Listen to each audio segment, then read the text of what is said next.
What's up, guys, and welcome to winter.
Alright, so I hope you guys enjoyed that little teaser for a film I'm currently working on. And I've been making more and more travel films lately, so I want to go over my process for making them. From preparing for it to shooting and editing, and show you how to make a really killer one.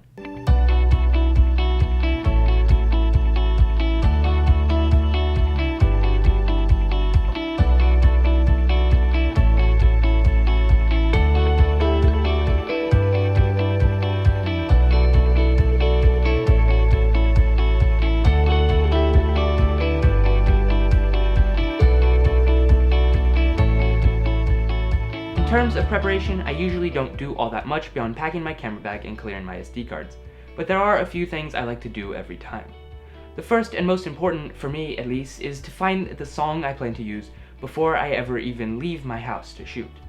I listen to it at least 10 times so that I have a general idea of how the song sounds and flows. If I can hear the song in my head while I'm shooting, it will be much easier to piece together a coherent film later when editing. Now, I get most of my music from artlist.io, which is a great platform for filmmakers who, well, need music. But that's a completely different video. Often when I'm listening to the song of my choice, I'll get inspiration for shots I really want to grab, so I'll jot those down on a piece of paper and put that in my camera bag so I'm less likely to forget about it later. Now, I used to write out a shot list for myself on the shots I needed to have, and this is something you can do, but I found that once you have the experience as really any kind of filmmaker, this becomes less and less useful on a shoot like this. I found that without it, I'm much more creative because I have more creative freedom and I'm not living by my shot list. Next up would be how I actually shoot these films. A lot of filmmakers make travel films and a lot of them make really, really good ones. And the best ones really pull you in, and I like to do this literally. I like to bring people into the even more intimate details of the scene by coming all the way down into close-ups of not just the people, but of the textures that are there, whether that's the bark, the leaves, the ground, the snow, whatever that happens to be at that specific location. To start off, I like to get wide shots of the location. I usually like to get these with my drone if I can, but if I can't, I'll switch to my 14mm lens and get some wides that way. I prefer the drone because of the types of shots it allows you to get that you couldn't otherwise get, but the 14mm works just fine as well. If I have my drone with me, I'll grab the drone shots as well as the ground wide shots because it gives me way more freedom in editing. Probably the most important thing to do when shooting a travel film is to make sure you get enough coverage. You can almost never have enough, so shoot way more than you think you need. After I grab those beautiful wides, I'll move into tighter shots. Probably around 50% of the time I'm on my 25mm f1.7, which adds up to about a 50mm equivalent on a full frame body. But I will switch between it and my 85mm for some of these shots. For these shots, I'm grabbing a lot of long shots, which is still a wider angle, but is much tighter than the extreme wides we were shooting earlier. I generally like to include a person in these shots. Along with the long shots, I shoot a bunch of mediums, which is basically a person from the waist up. Finally, I like to really bring the audience into the scene with close-ups and extreme close-ups. Most filmmakers grab these of just the people that they're filming and then just leave it at that, but I like to get these of the landscape and the textures as well. This really shows the small details of the scene, so when I cut back out to wider shots, the audience starts to piece them together in their minds and begins to get lost in the world I'm building. I will also use my GoPro for all these exotic shots that I can't achieve with my main camera, as well as, obviously, any shots in water. I almost shot my entire film The Oasis on my GoPro because I was almost in water the entire time.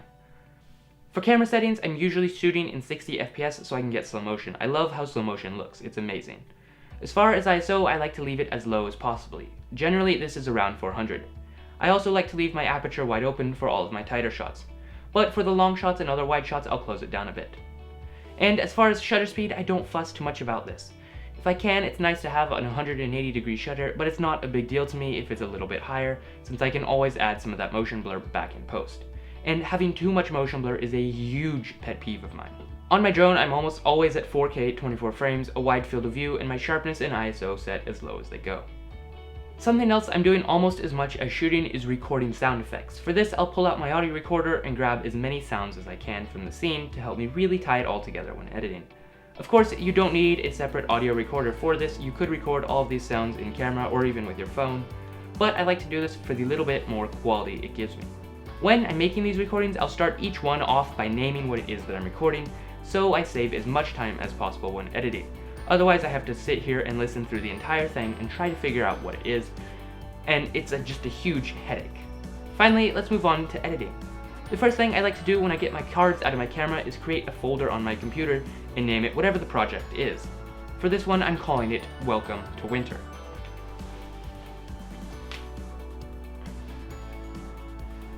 Once I've done that, I'll go through and create folders for each of my cameras, and from there I'll create folders for the types of shots, whether they were wide, medium, close-up, extreme close-up, etc.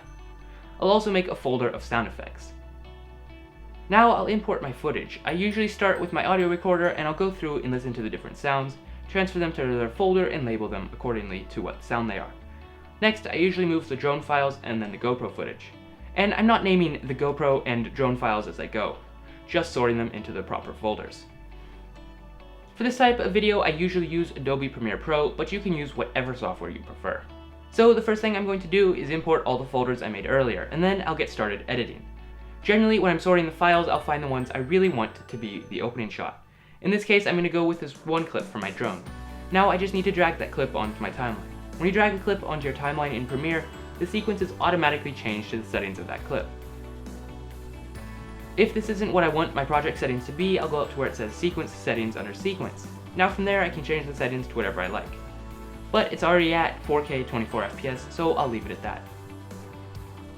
Next, I want to go to my main camera footage, highlight it all, right-click, modify, interpret footage, assume the frame rate, and then match our project setting of 23.976 FPS.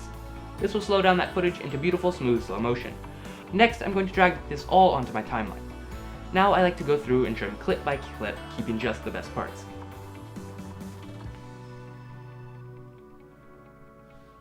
Okay, so as you can see, now I've gone through and trimmed up and arranged all the clips in the order I want them. And something I did when I went through was I matched a lot of the cuts with the beat of the music, so that the music feels like part of the film and less like elevator music.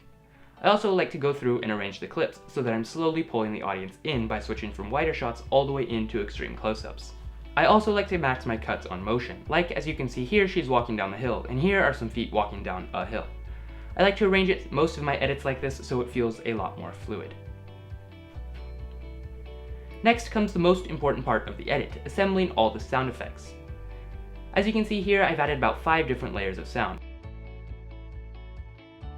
I've got a raindrops on leaves track, a small stream, some wind, and leaves rustling, as well as a few different birds. Now I'll go through and keyframe each sound in and out based on when it would logically be, according to the clips that are above it. For your listening pleasure, here is a teaser I showed you earlier at the beginning, but without the music.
So as you can see, they really do a ton to make the whole thing flow along nicely.